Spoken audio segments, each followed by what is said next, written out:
આપણે બધા ભેગા થયા છે તો શરૂઆત તો શૈલેન્દ્ર સાહેબે સહેવાગ જેવી કરી અને મયુર સાહેબ આપણે સૂર્યકુમારની જેમ કરી 3 મહિનાની કે ક્યારે બેટિંગ આવે ચાલુ કરી એવું જ કરે છે સાહેબ। તો એની સાથે સાથે આવીને મેં વાંચ્યું કે સખત મહેનતથી જ સફળતા મળે છે એવું મેડમે લખ્યું છે। તો આજે કે તમે સ્ટુડન્ટે લખ્યું છે, કોણે લખ્યું? મેડમે લખ્યું। ચાલો એવું લાગ્યું કે મેડમે લખ્યું।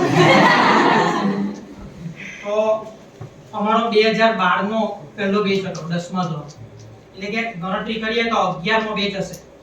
કયો બેચ? 11। એટલે કે બોર્ડના 11મા બેચ સાથે આજે અમે 4 સાહેબ જોડાયેલા છે। તો આ વાક્ય પરથી મને એટલું ખબર પડે કે મહેનત કરવાથી સફળતા મળતી નથી। એકલી મહેનત કરવાથી, શું કરવાથી? મહેનત। એકલી મહેનત કરવાથી સફળતા મળતી નથી કે મળે છે? મળે। કેટલા માનવું મળે છે ને કેટલા માનવું મળતી નથી? તો છે ને ઘણા બધા છે। ચાલો એટલે આપણે 50-50% પર છે એવું માની લઈએ। તો એનું એક બેસ્ટ ઉદાહરણ આપું કે બટાકાનું શાક બનાવવું છે તો એમાં ખાલી બટાકાની જ જરૂર પડે કે નહીં પડે? બટાકા સિવાય તેલ જોઈએ, મરચું જોઈએ, હળદર જોઈએ, બધું હોય તો ટેસ્ટ સબ્જી બને તો એની ખાવાની મજા આવે। એટલે કે એકલી મહેનત કરવાથી આપણે સફળતા મળતી નથી। સાચી દિશામાં મહેનત કરવી પડે, યોગ્ય માર્ગદર્શન મેળવીને મહેનત કરવી પડે। તો એ મહેનત આપણને ચાલુ વર્ષે આપણા વિષય શિક્ષકો દ્વારા વારંવાર મળેલી છે ને એમાં આપણું બટાકાનું શાક સારું બને એના ભાગરૂપે આપણે શનિ અને રવિ એડ કરી દીધો એટલે કે આપણું પરિણામ કેવું આવે ભાઈ?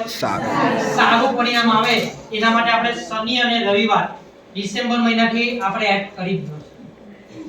એટલે કે એ ફાઇનલ થઈ ગયું કે હવે આપણું બટાકાનું શાક કેવું બનવાનું છે? સારું બનવાનું છે ને કે નહીં બને? બને છે ને। જેમ કે બીજું એક ઉદાહરણ આપણે આપીએ કે જંગલનો રાજા કોણ? સિંહ। તો સિંહમાં એવી કઈ ખાસિયત છે કે રાજા છે? એ માને છે કે રાજા છે। એક ખાસિયત એવી કે સિંહ સૌથી મોટું પ્રાણી છે? ના। તો કોણ સૌથી મોટું પ્રાણી? હાથી। સિંહ ચતુર છે? ના। તો પછી એમાં કઈ ખાસિયત છે કે રાજા છે? એ માને છે વર્ષોથી એ માને છે એની જગ્યાએ બીજા કોઈ નામ નહીં લેવાય, એ જ રાજા છે। પણ એ માને છે તો મારા માટે એવું છે કે સિંહ પોતાને રાજા માને છે। સિંહ હું પોતાને રાજા માને છે કે હું જ રાજા છું, હું જ રાજા છું, બીજો કોઈ નહીં ભાઈ। એટલે કે આજે આપણે નક્કી કરી દેવાનું કે 10 ને 12 ની પરીક્ષામાં સૌથી બેસ્ટ પરિણામ કોણ લાવશે? મેં। આપણે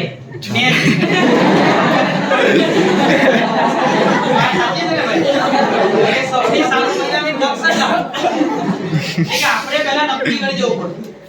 આપણે પહેલા શું કરી દેવું પડે? નક્કી કરી દેવું પડે કે હું જ રાજા છું 10મા અને 12મા ધોરણની પરીક્ષા, મારી આગળ કોઈ જવાનું નથી। મનમાં પહેલા આપણે નક્કી કરી દેવું તો આપણે આગળ વધવાના છે ને વધવાના।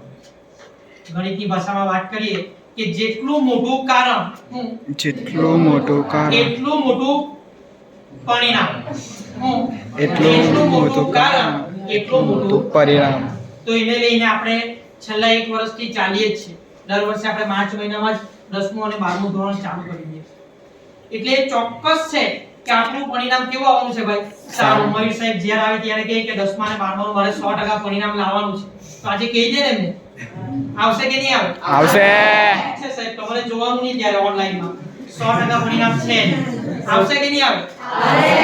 એટલે એ તમે નક્કી કરી દેવાનું, તમારી ચિંતા આટલી ઓછી તો 100% આપણું પરિણામ શું છે ભાઈ?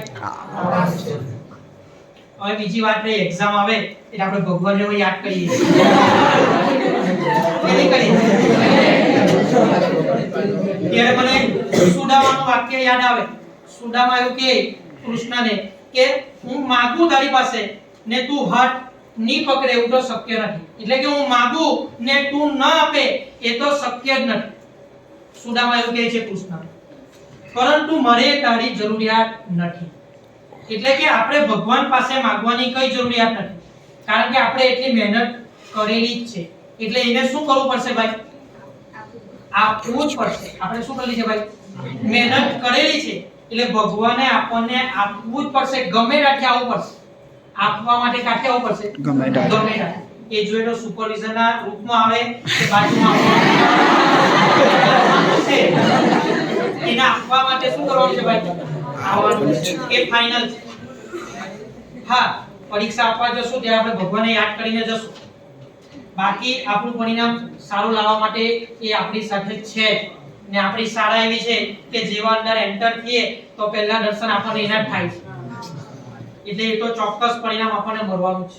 એટલે હું નથી કહેતો કે તમે ભગવાનને યાદ ન કરતા, યાદ કરવાનું પણ મર્યાદામાં. 2 મિનિટ યાદ કરી લેવાનું, એની પાસે કશું માંગવાની જરૂર નથી. સુદામાનું મેં જે વાક્ય કીધું તે મુજબ એને ખબર જ છે કે તમને એને શું આપવું છે, કારણ કે આપણે એટલો પુરુષાર્થ કરેલો છે. મોરી સાહેબે વાત કરી મુજબ કે કોઈ શાળા એવી નથી કે જેને ડિસેમ્બર મહિનાથી શનિ અને રવિવારે બોલાવ્યા હોય. ડિસેમ્બર મહિનાથી શનિ અને રવિવારે બોલાવ્યા. મોરી સાહેબે તો 7 અને 8 તારીખે બોલાવવાનું કહેતા હતા. પણ મેં કીધું કે સાહેબ હવે આટલું વખત તમે છોડો, એ 100% પરિણામ લાવવાના જ છે. એટલે કે સાહેબને એટલી ચિંતા હતી કે મારા બાળકો હું જ્યારે 10, 11, 12 માં જાઉં છું તો સારું પરિણામ લાવે ને મને મારો પહેલો બેચ યાદ રહે. 10, 11 માં સાહેબે કીધું એ મુજબ કે હું તો ફર્સ્ટ ટાઈમ જ આવું છું, એટલે આપણું આવવાનું જ છે પરિણામ. એમાં કોઈ તકલીફ આપણને રહેવાની નથી. હવે વાત કરીએ આપણે પરીક્ષા બાજુ જઈએ તો બંને માટે 10 અને 12 ની પરીક્ષા 14 તારીખથી શરૂઆત થાય છે. તો પરીક્ષા લક્ષી થોડી પ્રાથમિક માહિતી આપી દો જેની ખાસ જરૂરિયાત છે આપણને બધા 10 અને 12 ના.